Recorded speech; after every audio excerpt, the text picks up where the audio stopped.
Ich gehe davon aus, dass die Immobilienpreise auch im Jahr 2022 weiter steigen werden, allerdings mit etwas weniger Dynamik, als wir das gerade auch in den letzten 2-3 Jahren gesehen haben.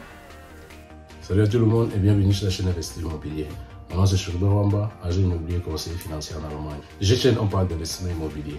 Et aujourd'hui, on va parler de la situation actuelle qui prévaut, qui devient de plus en plus compliquée et de plus en plus contraignante pour les investisseurs comme pour les vendeurs. Et cette situation est d'autant plus compliquée juste en raison du fait que les taux d'intérêt ne font qu'augmenter. Les banquiers nous avaient dit d'ici juin, on atteindra forcément les 4%. Certes, on n'est pas encore à 4%, mais on est proche des 4% car actuellement, on est entre 3 et 3,8% déjà. Et que les taux d'intérêt continuent de monter, nous sommes tous censés savoir qu'en grande partie, c'est le conflit russe-ukrainien qui ne fait que bouleverser l'économie en Europe. Malgré cette situation, la plupart des grands bailleurs de fonds se redirigent vers l'immobilier car vu que rien n'est plus sûr, vu que la bourse également, plusieurs actions ont chuté, comme le Bitcoin également a tellement chuté comparé à il y a cela 1 an. La plupart des investisseurs se retournent dans l'immobilier parce que jusqu'à preuve du contraire, l'immobilier reste l'un des investissements les plus sûrs et rentables avec le temps. Donc, sur ce fait, avant d'entrer dans le vif du sujet, parce que le sujet d'aujourd'hui, c'est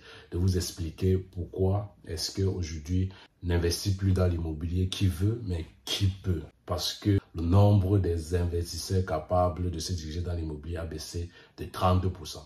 Donc, comme je disais tantôt, avant d'entrer dans le vif du sujet, j'aimerais faire un peu allusion à un autre point selon lequel j'ai eu quelques clients qui m'ont fait comprendre qu'ils ont rencontré quelques personnes qui ont acheté chez moi, qui sont pleins. Il y a eu des choses qui ont été dites, qui n'ont pas été faites comme il le fallait et que lorsqu'on critique déjà un service, est-ce que c'est bon? Je lui ai dit, lorsque tu fais un business ou lorsque tu as des services que tu vends et que lorsque tes clients sont à 80% des Camerounais, si tu fais 5 ans dans un domaine comme le mien et que tu n'es pas critiqué, c'est que tu fais de la sorcellerie. Donc juste pour dire quoi, la critique, je suis ouvert à toutes les critiques, mais juste que si quelqu'un a une critique à me faire dans mon service, qu'il me dise directement, ça me permettra non seulement d'améliorer, ça me permettra également de l'expliquer à quel niveau ça bloqua.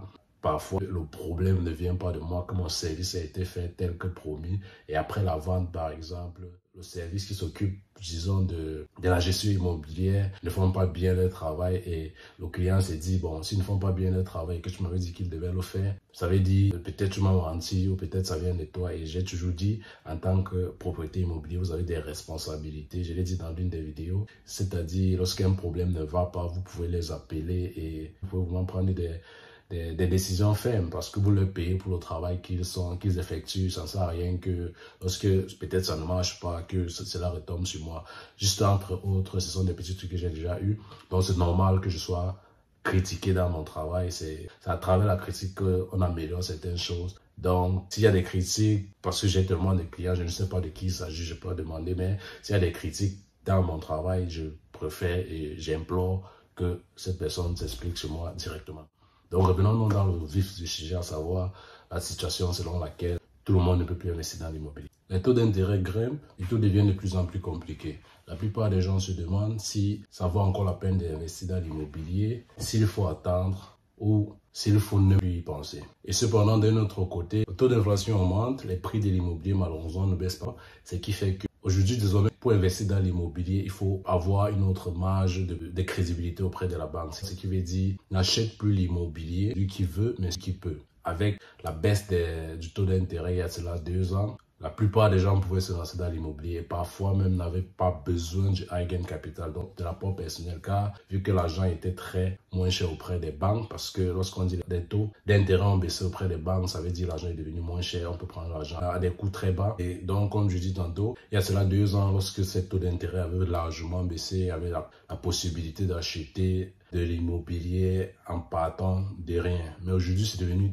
tellement difficile. Aujourd'hui, on parle plus de 2 000 € pour acheter un objet immobilier. Aujourd'hui, il faut avoir minimum 2 500 €. Il faut également avoir minimum 10 000 € de high-gain capital. Il faut que votre choufra soit vraiment bonne pour qu'une banque se permette de vous prêter de l'argent. Car avec la situation économique actuelle, rien n'est plus sûr. Les banques veulent se protéger.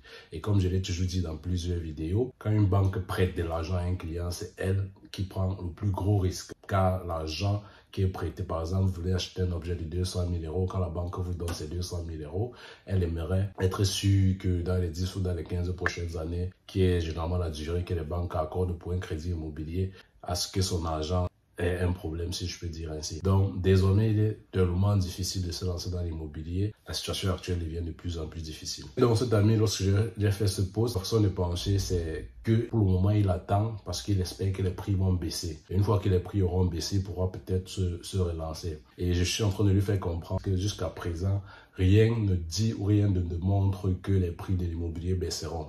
C'est vrai, les taux d'intérêt ne font qu'augmenter et dans le passé, plus les taux d'intérêt grimpaient, le prix de l'immobilier baissait. Mais actuellement, il n'y a rien qui peut certifier que les prix de l'immobilier baisseront. Si oui, elles baisseront certainement dans des T-lag. Car on a généralement les A-lag, les B-lag et les T-lag, c'est-à-dire les emplacements A, les emplacements B, les emplacements C. Les emplacements A, comme je l'ai déjà dit dans certaines vidéos, ce sont des grandes villes comme Stuttgart, München, Frankfurt, Karlsruhe.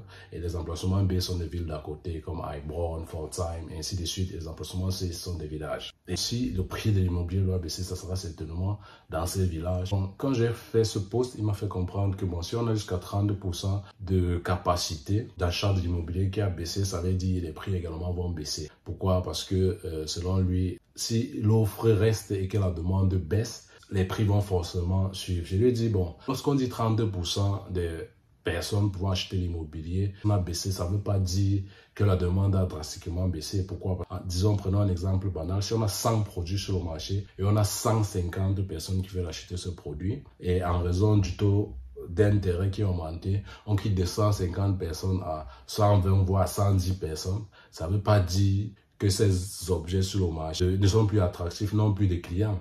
Maintenant, ils n'ont plus énormément de clients, mais le reste des clients qui est sur le marché est toujours capable d'acheter ces produits-là. C'est un peu dans ce sens que je tiens de lui dire que si l'immobilier doit baisser, si le prix des biens vont baisser, ça serait certainement dans ces villages parce que le peu de gens qui peuvent investir dans l'immobilier actuellement n'achèteront jamais dans des coins reculés. Ils achètent dans des endroits stratégiques où ils savent que malgré le fait que les intérêts sont élevés, leur investissement reste sûr. Car comme je l'ai toujours dit, les 3 critères les plus importants pour un investissement immobilier sont et restent l'emplacement, la possibilité locative et l'état des maisons. Ça veut dire le lag, le Zustand et le Vermietbarkeit. Et la plupart des experts disent même que les 3 critères d'un bien immobilier sont lag, c'est-à-dire l'emplacement est très stratégique. Et en raison du fait que ce reste de personnes qui sont vraiment triées sur le volet en fonction de leur crédibilité ne peuvent pas investir dans les régions reculées et ne regardent que dans les grandes villes. Les prix dans les grandes villes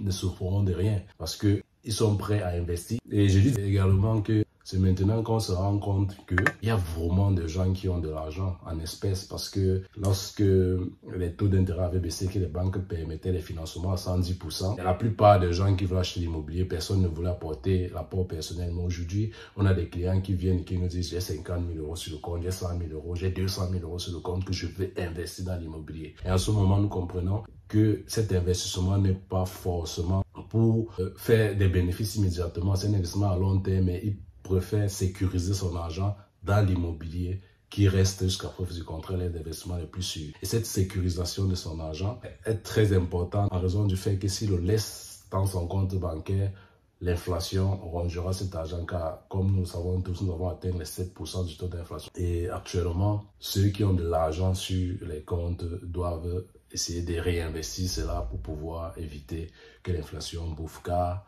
l'immobilier est le seul investissement qui vous protège de l'inflation. Car avec le temps, un bien immobilier que vous avez acheté à 100 000 euros, en admettant seulement que dans le domaine de l'immobilier, nous avons un 3% de taux d'inflation, ça veut dire que votre maison prend 3 000 euros de plus chaque année. Ça veut dire après 10 ans, par exemple, vous aurez un 30 000 euros de plus. Vous avez acheté la maison à 100 000, vous allez revendre la maison à 130 000. Or, si vous laissiez ces 100 000 là sur votre compte après 10 ans, vos 100 000 valeront certainement moins de 80 000 euros. Donc, je veux attirer l'attention encore sur le fait qu'actuellement, tout devient certes difficile, mais ceux qui peuvent, ceux qui ont encore cette crédibilité, c'est-à-dire une bonne chauffe-eau, comme je viens de le citer, au moins 2500 euros de salaire net et l'apport personnel d'au moins 10 000 euros, il y a des banques qui peuvent encore vous accompagner dans votre investissement immobilier. À défaut de ça, pour ceux qui disent qu'ils veulent attendre, comme je l'ai également dit dans une des vidéos, admettons que d'ici l'année prochaine, les taux d'intérêt qui sont actuellement entre 3 et 3,5% minimum, venaient à baisser à, disons, 2% ou moins de 2%. Qu'est-ce qui va se passer? Tous ceux qui sont en train d'attendre actuellement vont revenir en force pour pouvoir saisir l'opportunité. Et en ce moment, qu'est-ce qui va se passer? Malgré, comme je l'ai dit tantôt, que dans les grandes villes, la demande reste toujours élevée, cette demande-là sera encore plus élevée parce que si plusieurs personnes reviennent vers l'immobilier, la demande sera haute et l'offre sera de plus en plus peu et les prix vont augmenter. Donc, vous achetez maintenant avec des taux d'intérêt élevés et des prix stables, ou que vous achetez après quand les taux d'intérêt auront baissé et la demande aura grandi, les prix de l'immobilier seront élevés. Donc, ça ne change presque rien. Actuellement, si vous pouvez encore, si vous avez la crédibilité qui vous permet d'acheter les biens immobiliers, achetez et attendez car, comme j'ai toujours l'habitude de le dire, et selon cet expert en investissement qui a également dit, n'attendez pas d'investir dans l'immobilier, investissez et attendez car le bien immobilier c'est un investissement à long terme qui rapporte dans le temps. Donc, pour revenir et pour conclure, actuellement, rien ne stipule que les prix des immobiliers vont baisser. Ce qui peut se passer, c'est que ces prix-là vont stagner. Donc, c'est-à-dire, ils ne vont plus augmenter, mais dans les grandes villes, comme j'ai dit, que ça baisse, actuellement, c'est presque impossible. Ich gehe davon aus, dass die Immobilienpreise auch im Jahr 2022 weiter steigen werden, allerdings mit etwas weniger Dynamik, als wir das gerade auch in den letzten 2-3 Jahren gesehen haben. Wir sehen in den letzten Jahren vor allem in den großen Städten, in den Ballungsgebieten einen überproportionalen Anstieg und das ist auch eine Entwicklung, die ja, in ähnlicher Form bleiben wird. Wir haben auch gesehen, dass das mittlerweile ein bisschen in die Speckgürtel und die sogenannten Speckwürfel übergreift und dort eben auch eine überproportionale Preissteigerung in den letzten 1-2 Jahren zu verzeichnen war. Ja, vor allem, dass die Nachfrage dramatisch größer ist als das Angebot im Markt und es wird zwar fleißig gebaut im deutschen Markt, aber die Nachfrage ist wesentlich größer und das führt eben auch weiterhin zu einem Preisanstieg.